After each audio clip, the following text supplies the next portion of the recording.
അപ്പോൾ നമ്മൾ ബ്രേക്ക്ഫാസ്റ്റ് ഒക്കെ കഴിച്ച് നമ്മുടെ ഫസ്റ്റ് സ്പോട്ടിലേക്ക് പോകാൻ നിൽക്കണം. അപ്പോൾ ഇത് നമ്മുടെ റിസോർട്ടിൻ്റെ അടുത്ത് തന്നെയുള്ള ഒരു കടയാണ്. ഫുള്ള് കള്ളുകുപ്പിയാണ്. അപ്പോൾ അഗോഡ ഫോർട്ടിലെത്തി ഞങ്ങൾ ടിക്കറ്റൊക്കെ എടുത്ത് കയറിയിട്ടുണ്ട്. നല്ല വെയിലായിട്ടുണ്ടായിരുന്നു. അപ്പോൾ 17-ാം നൂറ്റാണ്ടിലാണ് ഗോവയിൽ ഈ ഒരു ഫോർട്ട് നിർമ്മിച്ചത് പോർച്ചുഗീസുകാർ. അപ്പം ഫോർട്ടിലേക്ക് കയറുമ്പോൾ തന്നെ അവിടെ കാര്യങ്ങളൊക്കെ വിശദീകരിച്ച് എഴുതിയിട്ടുണ്ട്. പിന്നെ അതേപോലെ കുറേ പിക്ചേഴ്സും കാര്യങ്ങളൊക്കെ. കോട്ടയുടെ പ്രത്യേകത പറഞ്ഞാൽ നേരെ മുന്നിൽ കടലാണ് കേട്ടോ. നല്ല ബ്യൂട്ടിഫുൾ ആയിട്ടുള്ള ഒരു വ്യൂ ഇവിടെ നമുക്ക് കാണാൻ കഴിയും. അപ്പോൾ ഇതിൽ കുറേ ക്ലിപ്പൊക്കെ മിസ്സായിട്ടുണ്ട് കുറേ ദിവസമായിട്ട് എടുത്തിട്ടും. അപ്പോൾ ഇത് മണ്ടോയ് നദിയുടെയും അറബിക്കടലിൻ്റെയും സംഗമ സ്ഥാനത്താണ് ഇത് സ്ഥിതി ചെയ്യുന്നത്.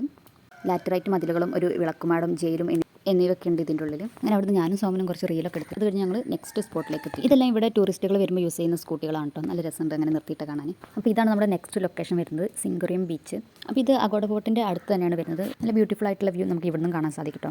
ഇതൊരു റൗണ്ട് ഷേപ്പിലാണ് വരുന്നത് കടലിൻ്റെ ആ ഒരു അറ്റത്തേക്ക് വരുമ്പോൾ. അപ്പോൾ പൊരിഞ്ഞ വെയിലും നടക്കാനും മടിയായതുകൊണ്ട് ഞങ്ങൾ കുറച്ച് നേരം അവിടെ ഇരുന്നു. ഇതാണ് എൻ്റെ പാട്ട്. 24 മണിക്കൂർ റീല് കാണുമ്പോഴാണ് ഇടയ്ക്ക് പാട്ടും പാടും, ഡാൻസും കളിക്കും. പിന്നെ എന്തൊക്കെ കഴിവുകളാണ് കുട്ടിയൊരു കഴിവേറി തന്നെ. എനി ടിപ്സ് അതൊക്കെ ജന്മന കിട്ടുന്നതാണ്. ആരും ടിപ്സ് ഒക്കെ കൊടുത്തിട്ട് ഉണ്ടാക്കേണ്ട കാര്യമല്ല. Okay okay okay madam. Guys ഗോവയിൽ വന്നു കട്ട പോസ്റ്റ്. അന്ന് നോക്കൂ ദൂരെ ബീച്ച്.